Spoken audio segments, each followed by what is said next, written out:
هاي، ازيكم عاملين ايه؟ كتاب النهاردة اسمه Think Like a Monk، يعني فكر كراهب، للكاتب جاي شتي. الكتاب باللغة الإنجليزية، والكتاب سهل وطريقته بسيطة وأنصح بقراءته جدا. هو يعتبر من كتب التنمية الذاتية، فهو كتاب مفيد وسهل وشرحه بسيط. طيب ندخل في الكتاب. ازاي نفكر كراهب، وليه أصلا نفكر كراهب؟ نفكر ليه كراهب؟ لأنه الراهب بيبقى يعني متصل مع ذاته، عامل يونيتي كده، وحدة بين قلبه وعقله وروحه والكون واللي خلقه وهدفه في الحياة. كل الحاجات دي هو بيبقى يعني موصل الخطوط ببعضها كده، فبيبقى عايش حالة سلام، وبيبقى يعني عايش كل حاجة بمعنى حقيقي. تمام. طيب ازاي نعيش كراهب؟ طبعا مش مطلوب مننا خالص ان احنا نسيب شغلنا وحياتنا ونروح نعيش في جزيرة او فوق الجبل ونلبس بقى جلابية وكده ونعيش حياة الرهبان والزهاد وكده. لا، هو فكرة الكتاب ان احنا نعيش كراهب في ظل الحياة اليومية اللي احنا عايشينها دي في اي مكان احنا عايشينه في الدنيا، بس بتفكير ومايند سيت الراهب. هو ده هدف الكتاب. تمام، يلا بينا. الكتاب بيتقسم ل3 اجزاء. اول جزء let go، بعدين grow، بعدين give. أول جزء let go بيتقسم ل4 أجزاء: الهوية والسلبية والخوف والهدف. هنتكلم أول حاجة عن الهوية. أنت مين؟ أنت الشخصية انت عارف انت مين؟ انت لما بتتعامل مع الناس، هل انت بتتعامل بشخصيتك الحقيقية ولا بتتعامل بالشخصية اللي الناس متوقعة ان انت تتعامل بيها؟ دي حاجة مهمة جدا، لازم تعرف انت مين اصلا.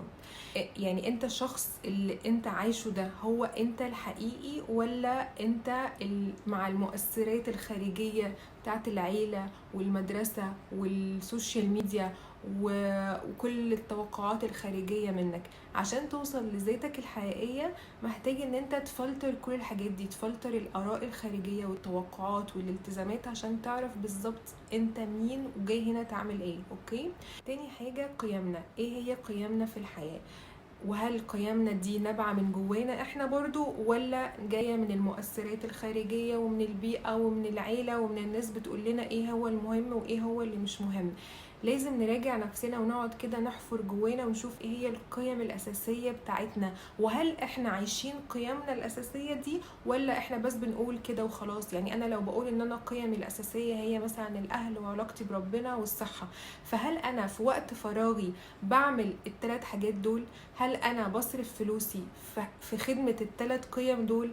هل انا يعني بشتغل وبسعى فعلا علشان اعيش ال3 قيم دول، ولا انا بس بقول ان هم دول قيمي وخلاص وقاعدة بهجص كده ومش بعمل اي حاجة؟ تاني حاجة هي السلبية وازاي نتعامل معاها. من الحاجات اللي بتسبب السلبية هما 3 حاجات بيسموهم سرطانات العقل، اللي هما الشكوى الكتير، المقارنات والانتقادات. دي اكتر حاجات بتسبب سلبية في العالم.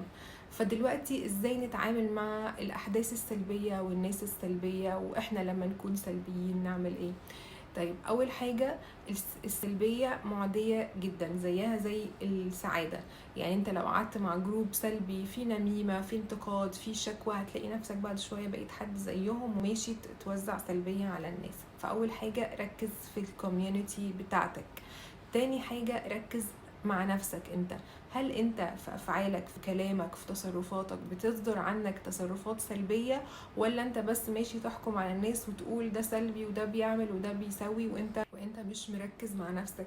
فمهم ان احنا نقف مع نفسنا ونشوف افعالنا وتصرفاتنا بنقول ايه وبنعمل ايه. شوف، ركز، لو لقيت تصرف سلبي وقفه واستبدله بتصرف تاني ايجابي، عشان انت كمان ما تكونش زي الناس السلبيين اللي احنا بنتضايق منهم.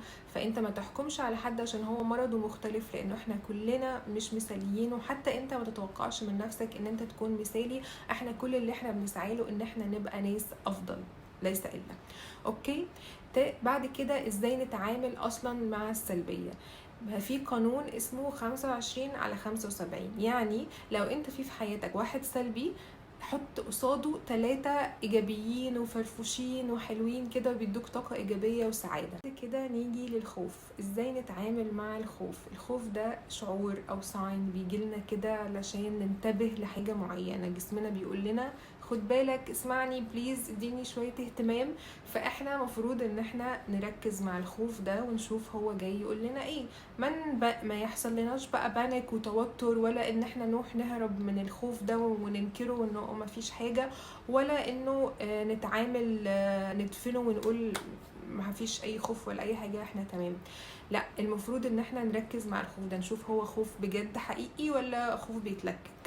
نشوف هل احنا هنقدر نغير حاجة ونشيل الخوف ده، ولا هنقول له اقعد في جنبي يا خوف دلوقتي ما تصدعناش. تمام.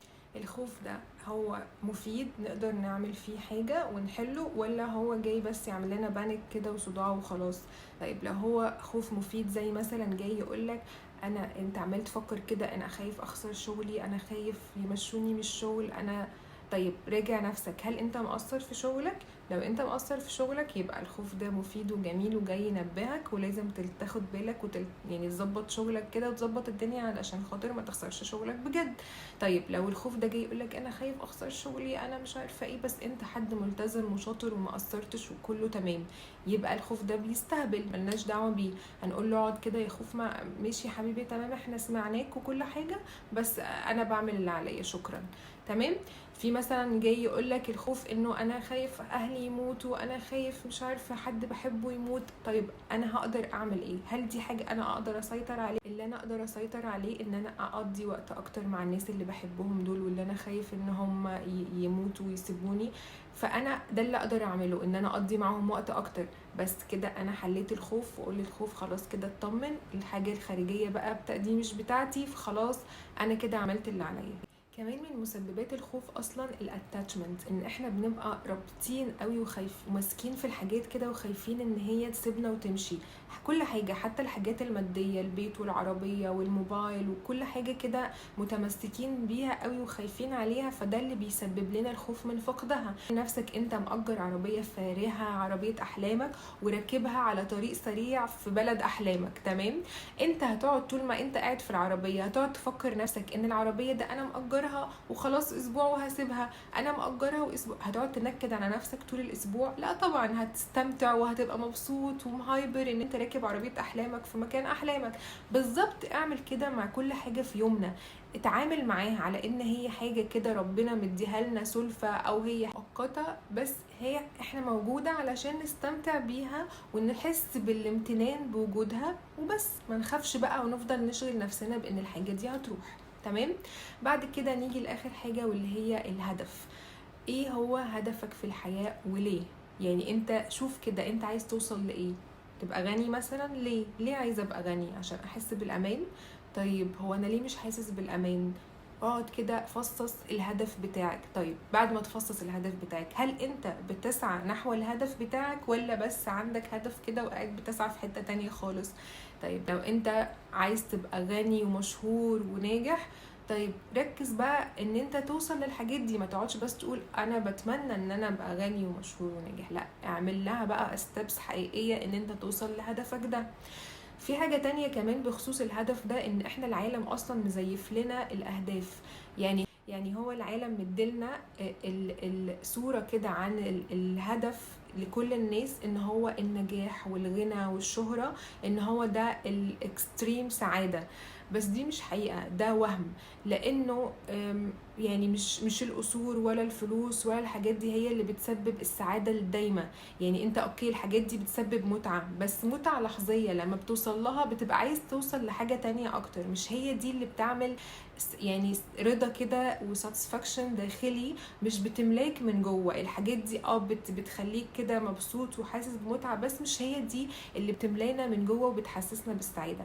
اللي بيملانا من جوه دايما بيكون هدف يعني مرتبط بحاجة نبيلة اكتر، او ليه معنى اكتر، زي ان انا اكون شخص كويس، بقدم حاجة كويسة في المجتمع، بسيب انطباع كويس للناس، ده بيديني احساس ان انا حد كويس. من الحاجات برضو اللي بتحرك الهدف بتاعنا هي 4 حاجات مهمين، هو الخوف والرغبة والواجب والحب. فانت لازم تعرف انت برضو ايه اللي بيحركك نحو هدفك. هل انت خايف من الفشل، خايف من الفقر، خايف من كلام الناس، خايف من اي حاجة، ولا انت بتسعى للهدف ده يعني برغبة داخلية منك شخصية، ان انت عايز تنجح وتسبق وتعمل لنفسك يعني كارير وحياة افضل وكده، ولا انت بتسعى للهدف ده من الواجب وكده والمسؤولية، ولا انت بتعمل ده عشان انت دي حاجة بتحبها اصلا وبتحسسك احساس احسن جواك وبتديك احساس بالسعادة. لازم تعرف برضو ايه الحافز ورا الهدف ده، وهل هو حافز بيور مفيد ولا حافز اناني، رغبة مثلا في الانتقام ولا غل ولا حسد. كل ما كان الحافز ورا الهدف نقي وكويس، بيكون انت كده فعلا ماشي نحو السعادة. لكن كل ما كان حافز بتاعك غل او انتقام او حسد، او ان انت عايز تبقى منافسة او تبقى احسن من حد، فكل ما كان ده هدفك هيسبب لك سعادة اقل، وهتوصل عند هدفك وتلاقي ان انت لسه مش مبسوط، وتقعد تدور تاني ايه اللي ممكن يخليك مبسوط. تمام، ده كان بالنسبة للأول فصل، وإن شاء الله أشوفكم في الفصل الجاي grow. وياريت الفيديو يعجبكم. باي باي.